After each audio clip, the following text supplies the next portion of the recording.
like, you know. There you go. That's the word. It was really that kind of relationship.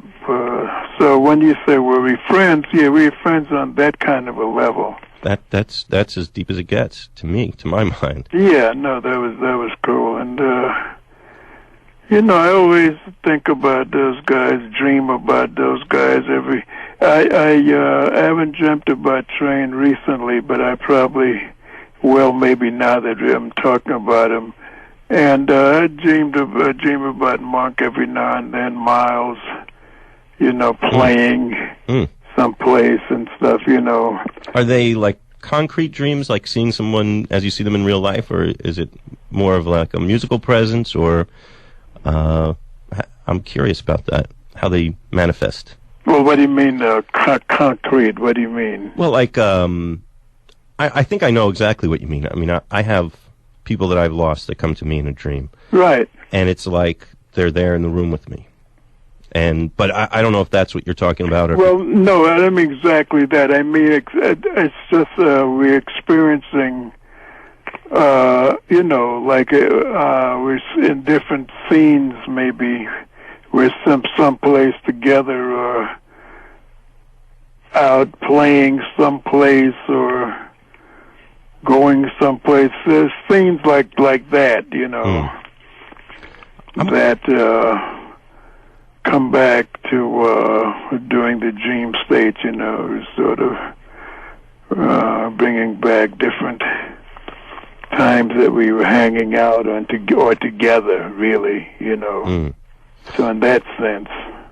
I'm going to ask you, I have to ask you, I'm very curious, and please tell me if this is not something that you are comfortable talking about or even have language to describe, but you're talking about these very close friends, and you mentioned sharing beliefs and aspirations of what music could do, and I'm very curious to hear you talk about that a little bit more, about what those beliefs were and what those aspirations were. Well, I don't want to speak for John, but and I don't you know, this is I don't want to really. What I can say is that I know that John was very interested in the spiritual aspects of music and how music could be a vehicle to reach higher levels of understanding, higher levels of living, and things of that sort. We didn't discuss too many of the dynamics of these things, a little bit, but basically it was just a general feeling that John had, very definitely, that music could, you know, was a source of understanding and something to bring us to a better place. So that that was definitely part of everything that he played. I know that, and you know, the way he thought about music, you know. That's exactly a huge part of why we're doing this special broadcast. Absolutely. Just hit it on the head. It reminds me about what Monk told me one time when he was over to my house, and Monk said, you know, Sonny, if it wasn't for music, life wouldn't be worth expletive. 4 words, 4-letter expletive. And you know, I mean, it sounds sort of simple, or it sounds maybe, you know, self-evident in a way when you think, but actually at the time, the way he said it, I knew it was true in a sense, but it rang a bell. And I really said, wow, that's it. You know, I mean, I know I'm living like that, and that's all that I really have been thinking about anyway. But it, you know, it really it had a profundity to it. So, you know, this is what being around some of these great people has really been a privilege for me. So that,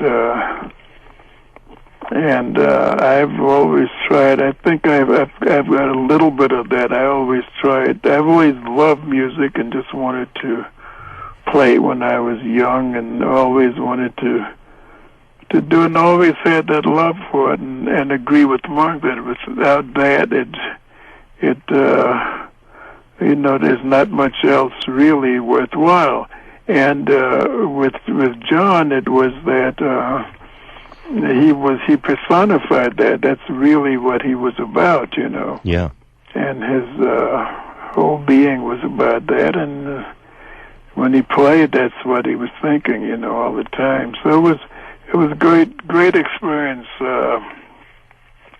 knowing John, being fortunate enough to have known him, and very lucky today to have known him, you know. Yeah. Spent some time with him. Did you see those qualities in him? I associate with, he talks about a kind of spiritual awakening that he went through in 1957, and the time that he started playing with Monk and cleaning up and everything. And did you cleaned up, he said? Yeah. Well, that's what I've heard him talk about, and becoming aware of greater things. And I'm wondering if if you saw this quality in him before that time, or if you were aware of that at that time, or if he changed, if there was, you know, I also see a big, not in him personally, because I didn't know him, but in his music, a big evolution that throughout his life, and especially accelerating around that time of 57. Right.